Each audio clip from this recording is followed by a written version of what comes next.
Hello, welcome back. Chapter 4, A Lost Soul. The throne room was modern and high-tech compared to the rest of Buckingham Palace, which had not changed for centuries.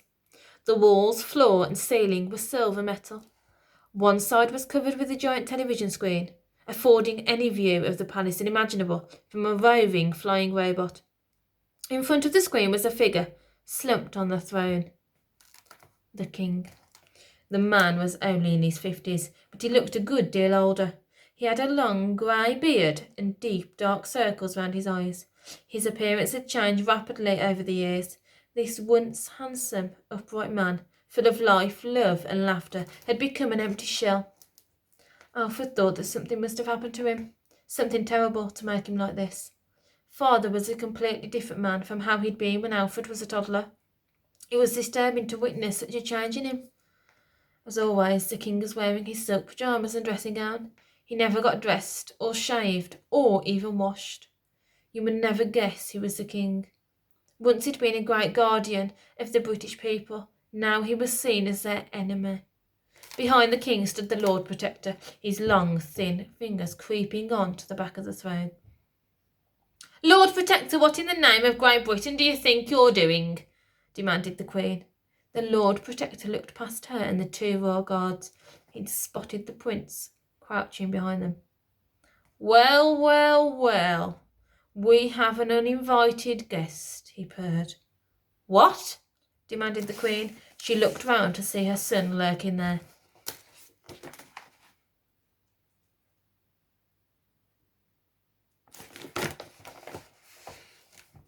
I'm sorry, Mama. The Queen was furious. Alfred, I told you to stay in your room. I know, but I couldn't just let them take you away, not without a fight. The Queen mouthed, I love you, to her son. And the boy mouthed, I love you too, back. Father, shouted Alfred, they are taking Mama away. You have to stop them. The King turned to his son, but his eyes had an absence about them, as if there were a deep sadness that no one could reach. He was staring at Alfred, but seemed to look right through him into space. There appeared to be no thought or feeling within him. Your Royal Highness, began the Lord Protector, with respect, this is neither the time nor the place for one of such tender years. Please let me call your Nanny. No, snapped the boy, finding a strength he didn't know he had. No, the Lord Protector had a way of being perfectly unruffled. No, I demand to know what you're doing with my mother. The Queen allowed herself a smile as if to say, that's my boy. Father, please help us. The King held up his hand as if to say enough. At once, his son noticed nasty cuts on the palm of his father's hand. He'd seen these before, although when asked, his father had no memory whatsoever of how they'd got there.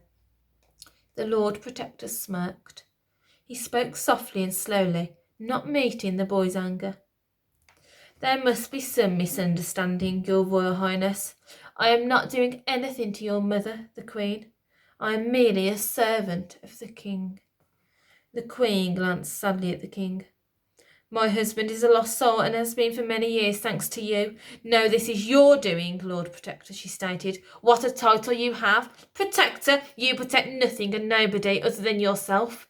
You are destroying this kingdom, but you are not going to destroy me. The Lord Protector smiled and sighed. Please forgive me, Your Majesty, but you are quite wrong. This is not my doing. Your arrest is a direct order from your husband, the King. Neither the Queen nor the Prince could believe what they were hearing. Father, called out the boy, but the man did not respond. Father! The King's black eyes came to some semblance of life and fixed on his son. Alfred? He asked. Is that you? Yes, Father, it's me, your son Alfred. It had been days since he'd seen his father, and he seemed more distant than ever. What are you doing, Father? Mother is being taken away by the guards, and the Lord Protector says it's on your direct order. The King gathered his thoughts and began. He spoke slowly and softly. The revolutionaries struck again tonight. St. Paul's Cathedral has been destroyed. A place of worship, sighed the Lord Protector. cruel and callous even by the standards of the revolutionary scum. "What on earth has that got to do with me?" demanded the Queen. The Lord Protector's mouth twitched into a grin, but he said nothing. The King continued, refusing to look his wife in the eye. "It has everything to do with you." "This is nonsense," she protested. "Utter nonsense." The King's eyes flickered again and he turned away. He couldn't bear to look at his wife as he spoke. "For some time, I am sorry to say, you have been under suspicion." "Me?" she demanded. "But I am the Queen."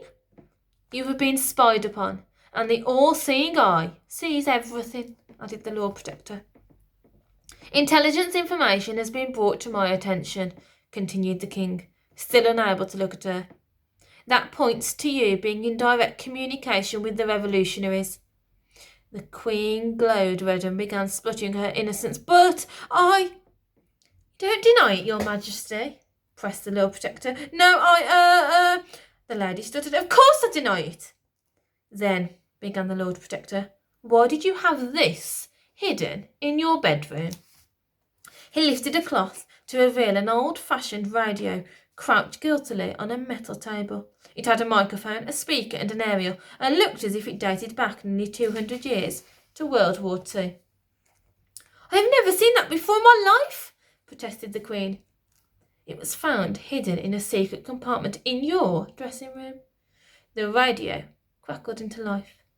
A muffled voice on the other end said, "This is Sceptre calling Regina. Over.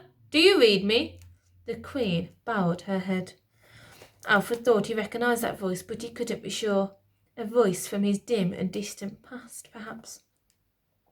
"Regina, the Latin word for Queen," began the Lord Protector. "Hundreds of coded messages going back and forth over the last few weeks. Here in the throne room we incepted them all. Then tonight, moments after your last message, kaboom! Another precious building in flames. Sickening, absolutely sickening." Alfred couldn't believe it, didn't want to believe it, but he knew from the look on his mother's face that it was true.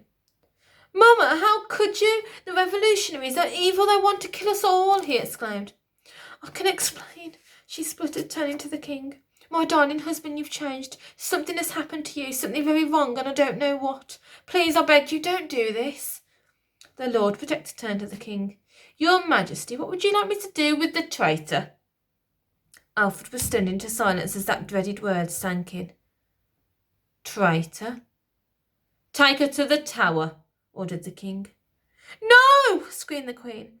"Henry, it's me, your wife, the mother of your child. I love you. Why are you doing this to me? Or is this really all the work of the Lord Protector? Has he got you under some kind of spell?" On the Lord Protector's nod, the royal guard seized her arms tightly and began dragging her out of the room. "Mama!" cried Alfred, and he reached out to grab her hand, but before he could, a guard shoved him away. "Ah!" The boy fell to the floor. "You are now the kingdom's only hope," said the Queen. "Goodbye, Lionheart." Alfred watched as the huge metal doors to the throne room slid open and closed behind her. His mother was gone, perhaps forever. The Lord Protector paced over to the Prince. There, he said, reaching out to comfort him. "No, I don't want you. I want Mama back, please. I beg you." "Your Royal Highness, I realise this is deeply upsetting news, that your mother, the Queen, is a traitor. But I want you to know that I'm always here for you. I am and will forever be your loyal servant. If you need to talk about your feelings, you know my door is always open, as it has been for your father." "Please leave me now," said the King, still staring off into space. "I need to be alone." "Of course, Your Majesty," replied the Lord Protector. He took the Prince tightly by the hand. "This must be a difficult time for you more than any of us." Still holding the boy tightly by the hand, he made his way over to the metal door. "Father?" said Alfred, turning towards the King.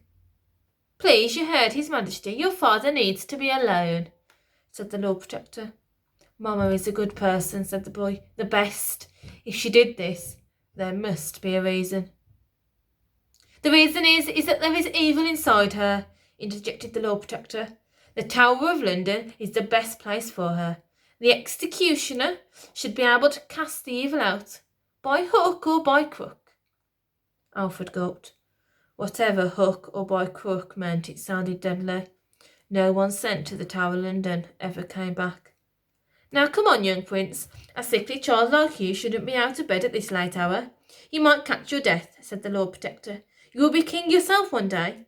We wouldn't want anything happening to you now, would we?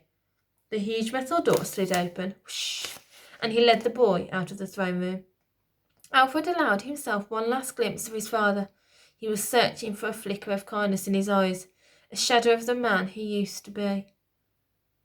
But there was nothing. I'm going to stop there at chapter 5. Hope you enjoyed it. Bye.